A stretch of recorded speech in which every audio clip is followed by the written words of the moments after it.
Welcome to the SBS Digital Learning Hour, brought to you by the Digital Learning and Assessment Department. We're coming to you today from a home office, bringing you the latest news in Springfield Public Schools in regards to technology, along with inspiring interviews from teachers who are using technology in the classroom. I'm your host, Mike Thomas, the Bearded Tech Ed Guy. You can find me out on all the socials at Bearded Tech Ed, my personal website, beardedtechedguy.com, or our district blog site on We Learn on the MySPS site. Before I get into today's exciting interview, I just have a few announcements and things I just want to bring to your attention. First of which is inside of TeachPoint, I believe everybody has been assigned some trainings. I believe it's from Safe School. It's replacing the GCN trainings that we all know and love. Now it's all going through TeachPoint with Safe Schools. I know I was signed up for the ones that I need to do. I'm sure you have been too. If you haven't, always reach out on the staff help desk to make sure that you are signed up. While you're out on MySPS, make sure that you check out any of the announcements that the district posts there. The most latest one is all about the SPS plan for hybrid return. It's a fairly lengthy article. You may want to read it yourself to make sure that you understand everything that is being asked and is being thought through. And if there's things missing, you can always bring that up to your principals, or if you're a principal, to your CSO, and so on up. Also, I do want to note, while we do have the blog, we also have a newsletter that goes out monthly from our department called Some Tech News. You can find that out on Yammer, and we're looking at other places where we can post it so that you can have access to reading it too. We kind of go over some tips and tricks. The podcast does get mentioned there, so if you find us through that, hallelujah. Also, just some other resources for you to be using and a teacher spotlight. So now that we've got all the announcements out of the way, I'm excited to bring you today's interview with technology teacher Arturo De Bourbon of Samuel Bowles Elementary. Now, he is doing a lot of great things in the classroom. We've talked many times in the past, and I'm excited to be able to bring you this interview.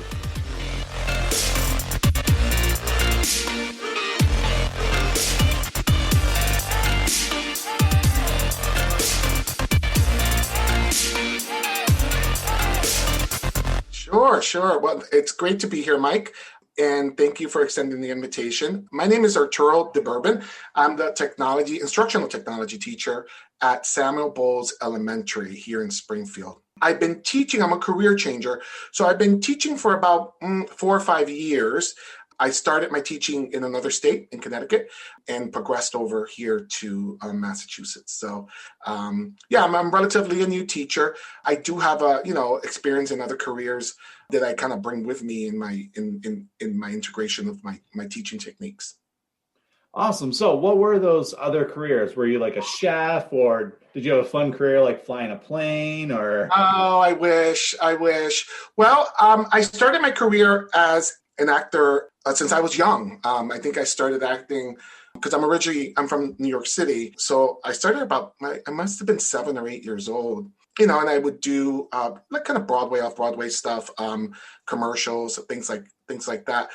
That is definitely a skill I bring with me in my teaching. Absolutely. We do the broadcasts, we're engaging. I bring it into my physical classrooms in every technique that I could possibly come up with to make sure they're engaged and they're learning and they're ready for the real world when they get out there, that they're competitive. That's how I see my teaching.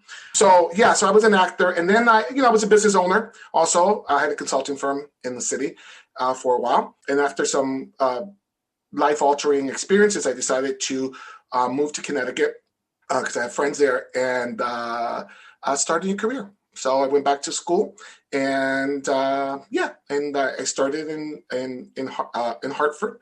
I worked there, and then I progressed over here. So I love it. In a lot of ways, I tell myself that I should have started teaching really early on, But the thing is, it just wasn't in the cards for me, and I didn't really discover what my passion was until I was a little bit older. Yeah, and that's actually even a great message for students too, because I know, especially when they get older and they're starting to get to high school, a lot of counselors are like, so what do you want to do with your life? I remember having those talks and for me, it was very difficult. But even hearing stories like that, because I started teaching right out of school. So like I went from high school, took a little time off, went to school for education, then started teaching. So for you, having that background, I think really also helps the students see that you're not locked into just one thing. Because I imagine when you were younger, you were probably like, I'm going to be the next this or that on Broadway, or I'm going to be in all these movies. And as you progressed, you learned that maybe that wasn't necessarily your passion. So that's really cool to hear. Oh no, for sure. And in fact, those are conversations I have with my kids, even though we're in elementary. My motto is, don't worry about making money. Money will just come. Find something you love, make that your career. And this is something I go on and on and on about during class, because as a teacher, not just a technology teacher, but just a teacher in general, I feel that my role is to make them competitive when they go on to the real world, to make sure that they have a shot, right? Mm-hmm. Also, my focus is also in making sure we develop the critical thinking, problem solving skills, and communication skills, because those are skills that will, like I tell them, this will serve you for the rest of your life. I'm still developing these skills and will continue to do so. So it's something that we talk about, even with the smaller kids. I do a lot of videos in my class, a lot of communication. I have a little secret that I want to admit to you that I haven't told too many people. And that secret is that the reason I got into acting wasn't necessarily because I wanted to become this famous movie star or anything like that. Is because I had a speech impediment. I had a stutter, but I also, when I would get upset, I couldn't get my words out. And I remember in school, the school I was in, they got me into theater and acting to help me overcome that, which it's never fully overcome. And like I tell my students and teachers, sometimes it pops out, either when during high emotion. But I developed strategies to try to control it. So this is something I tell students, not to have them be sympathetic to me, but because I want them to be aware that if I did it, they could do it as well, because a lot of them feel uncomfortable at first. So I have to coach them when they're, for example, when we're doing the morning broadcast, the flip grid and all that. So, and, they're just great kids, and I want them to be able to know that I could relate to them at that level, so. Yeah, that's awesome. So let's get into talking about some of the stuff you're doing. So pre-COVID, when we're in the classroom, you're mentioning morning broadcast. So at Sammy Bowles, did you guys have a little studio set up, or is it your classroom with a green screen? Actually, yes. It was we tried different approaches. And I do want to thank, I want to give a little shout out to Mr. Doty, our school principal, because I brought this to his attention and he made it happen. He made sure that we got the resources that we needed. And he's been a big supporter of our technology initiative in the school. But yeah, we started with trying to find a room. Our school, as you know, is small, so we didn't have a lot of extra room. So I eventually ended up moving the studio onto my classroom. So I set up a little green screen, I set up a camera, and we would do the morning broadcast every single day. And I had two students, I would rotate them, that were my producers, so they got to learn the front and behind the camera thing, which was a great education, a part of the curriculum. And then and I would have little kids come in and be my co-announcer with me. I would do with them to make them feel comfortable. And so that was something that all the kids loved, the teachers loved, and it was a great get started in the morning. I tried to keep it very positive, very uplifting, almost like a pepperati to get them ready for the day. So that's awesome. So when March happened, and April and all of that clearly had to stop in the way that you were doing it. Sure. Did you figure out a way to actually continue doing it? Like once we kind of got school back rolling again? Yeah, I tried different techniques to try to keep it going. So I did find Flipgrid kind of fit our needs. And so that's what we're using now. We're using Flipgrid. I'm kind of the announcer, so I integrate videos announcing the students that are coming up or the teachers or the parents, because we integrate parents also into our broadcast. Yeah, and I try to make it fun. I try to make it uplifting. We added a lot of neat segments. Like I added one called I was trying to find a way with the SPED teachers and the Links kids how they could do it because they're not able to record. Mm-hmm. So what I came up with is what we're doing now. I recorded a Zoom meeting with all the squares, and I got to introduce them, and that's something that I was able to upload into Flipgrid as one of the segments that we do. We also do Today in Tech History, which is another educational thing that I love to do, where we introduce, technological advances that originate both in the U.S. and around the globe. We do Teacher Spotlight. We do the corny joke. That's something that the kids absolutely love. So sometimes I get like 10 kids submitting for that. So we do the corny joke. Yeah, and we're constantly finding new ways to integrate new material because for this, it's a little bit different when we used to do it every day because this is a way for them to feel involved, still part of a community, right? Mm-hmm. While still developing those important skills and still learning and enjoying it, And they get excited when they see themselves on camera when I play it. It's a little bit more work because, as you know, I have to plan for it for the whole previous week in preparation for the following week. But it's well worth it, I do it with love and it's a team effort. Everyone contributes to it. Everyone's on board. So that's awesome that you found a way to use Flipgrid. So I imagine you solicit out the questions ahead of time. Students send in their responses. Parents send in their responses. All of that, and then you take time to edit it together, or do you kind of do like a live broadcast? So what I do is I edit everything together. So what I do is I include it in my classroom.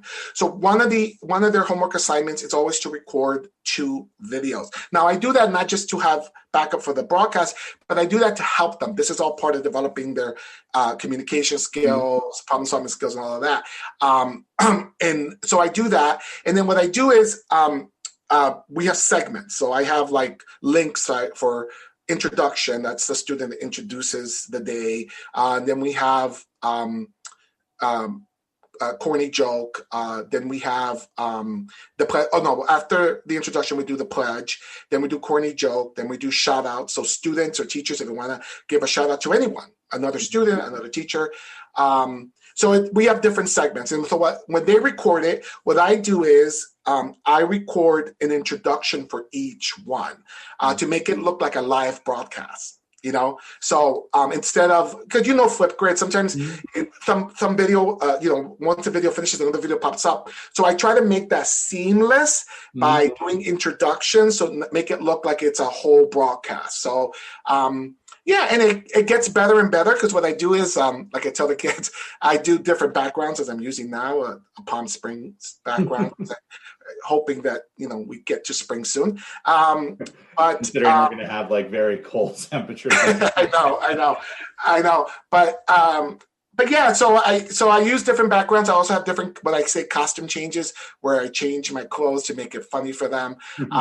It's corny, but the kids absolutely love it, and so do the parents, and the teachers. So it's something they all look for every week. Awesome. So that's just the morning announcements, which probably takes up quite a bit of time. When you're working, are you with students? Are you generally doing your own class, or are you bouncing into other teachers' classes to work with them? Like, how's a tech teacher schedule look these days? Well, I think it depends on the school that you're in, based on the needs of the school. But for me, I'm still teaching my full schedule. I have my own classes.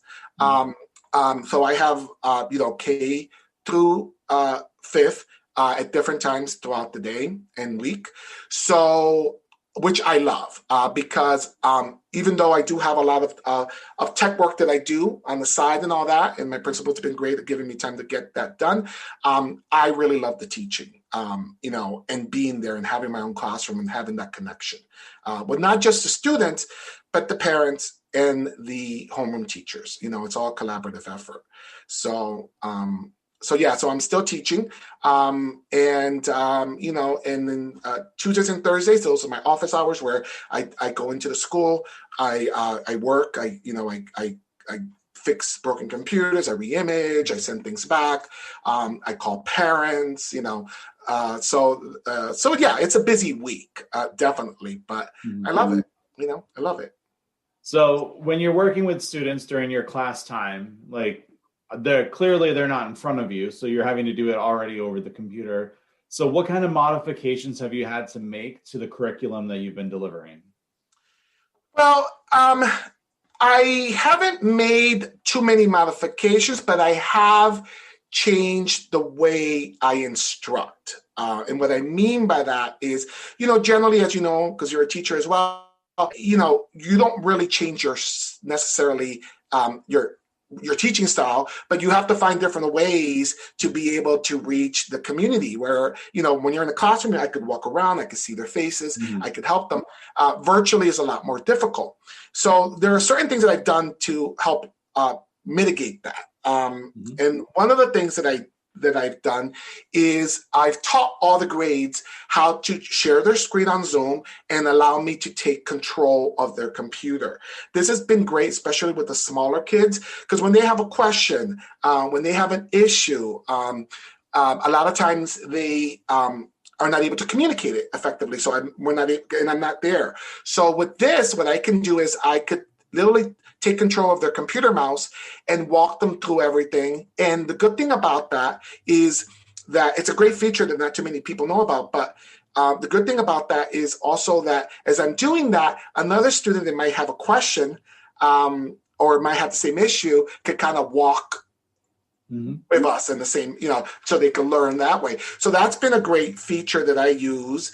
The other thing that I use is I've established great relationships. I've always had a great relationship with the family, but it's even closer now. And the reason for that is, if a student's not in class or if a student's having a problem, I immediately contact the parent. Many of them have my cell phone, my private mobile number. So we collaborate in a way that I really haven't seen since I've been an educator, which is absolutely wonderful. Parents, are always involved, but because of the restrictions and COVID and working from home, I find that this has really allowed their community to get closer. That's awesome. Especially being able to collaborate more. I know that I always heard a lament when I was in school of like, why can't we have parents more often? And I know for my school, 2/3 of the students had to drive halfway across the city to get to the school. So for parents, that was also a difficulty of like getting out there. So being able to collaborate more with parents probably has been really great. It's been wonderful. And I was just telling another teacher how I just feel that, I really feel like part of the community, For example, I had a parent call me yesterday, text me at 6 p.m. yesterday that their child has made up the work. And I was thrilled. I'm like, oh my God, that's wonderful. Thank you for letting me know. So, it's that kind of communication that I feel is integral and really, it's always important, but most especially now. Because parents are also struggling because a lot of them have jobs, they can't go to work, especially if they have young children, so it's a struggle all around. Right. And I think that keeping those lines of communications open or giving parents other options, for me has been instrumental during this time, Yes, definitely. So I know back in April, May, June, like we learned a lot, we made mistakes, we changed the ways that we were doing things. What have been some of the successes that you've had for this particular school year, starting in September when we started? What are some of like those big wow moments for you? Wow moments in the sense of my teaching or just in general? Both. Oh, okay. Well, my first wow moment was how, and I mean this sincerely, is how the whole school community, my school and the district, but particularly my school, all came together to develop a plan. That for me was key to having a successful school year. The district offered us some time to get everything together, but the principal and the teachers really made this their priority. So we had a very robust plan coming into the school year of what we were going to do, what we were going to try. So for me, that was the most successful and positive thing that I know that's coming right into the school year. So I thought that was great. And, I can't say this enough. We have a fabulous group of teachers. And they all work together. They all care about the community and the students. It's a pleasure to work with them every single day. Awesome. So what about something with your students now? I think that, as I mentioned earlier, I think getting the broadcast up and running, which took, it took a couple weeks during the beginning of the school year.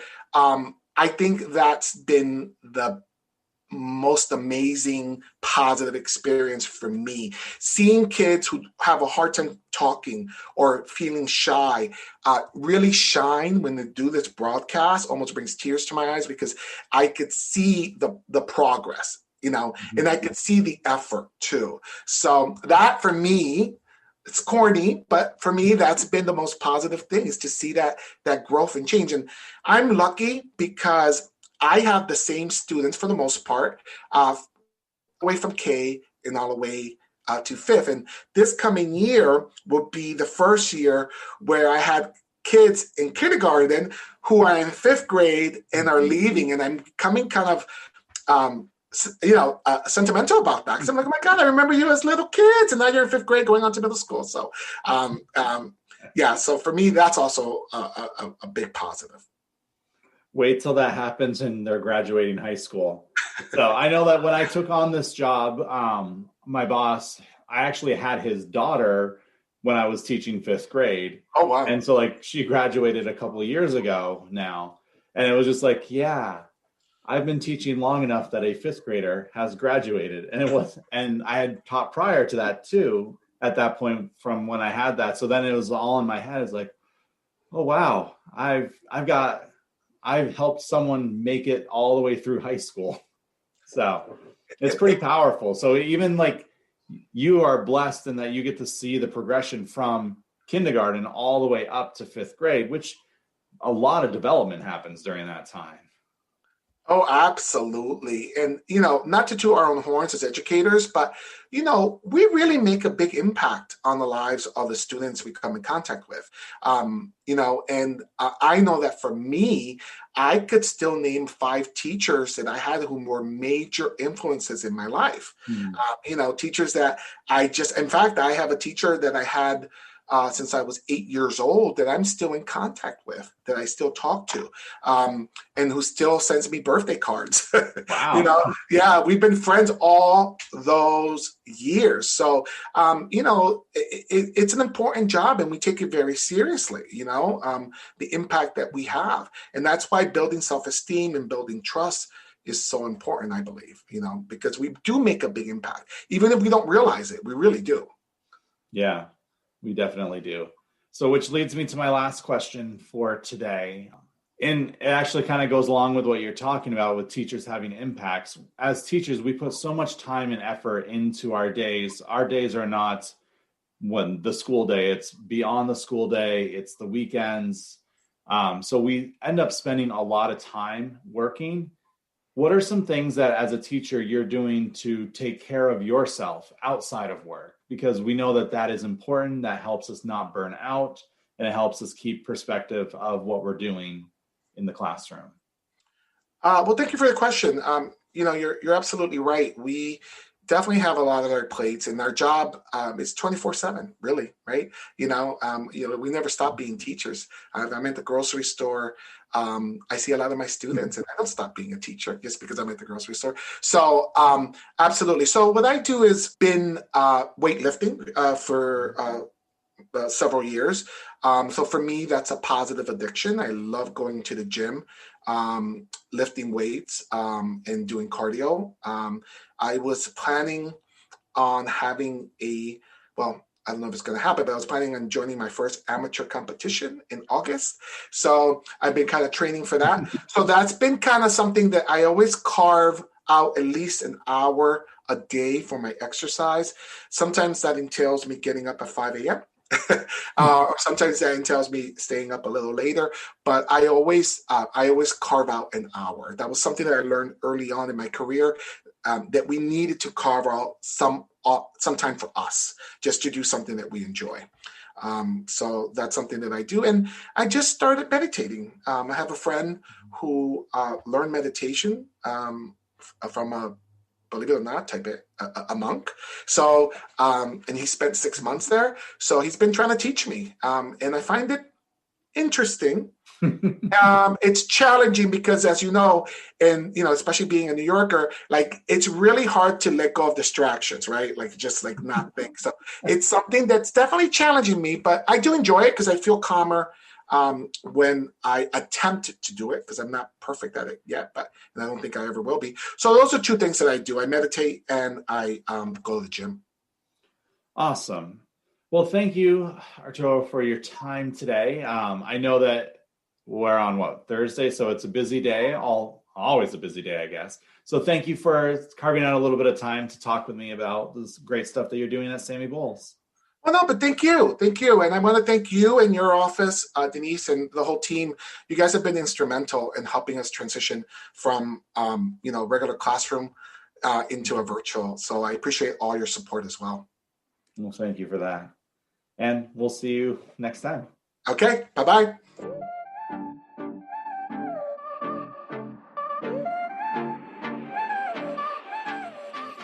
So there you guys go. Hopefully you are inspired by some of the things that Arturo is doing in the classroom.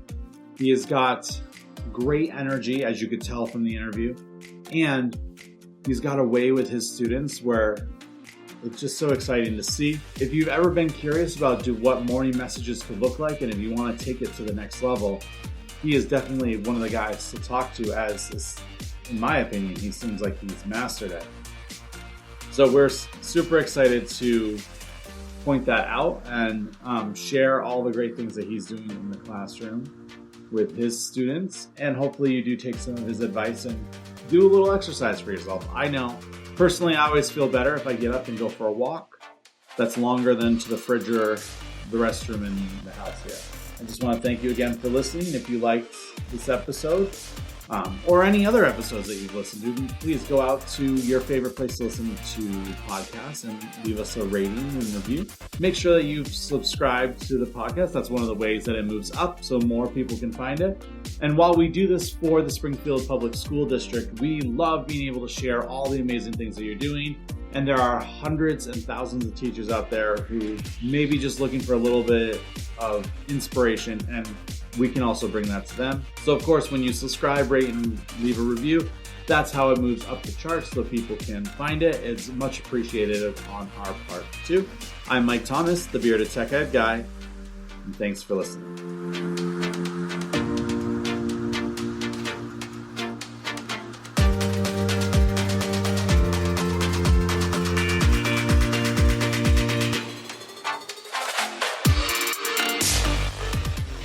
This episode is written, produced, directed, all by Mike Thomas from DLA.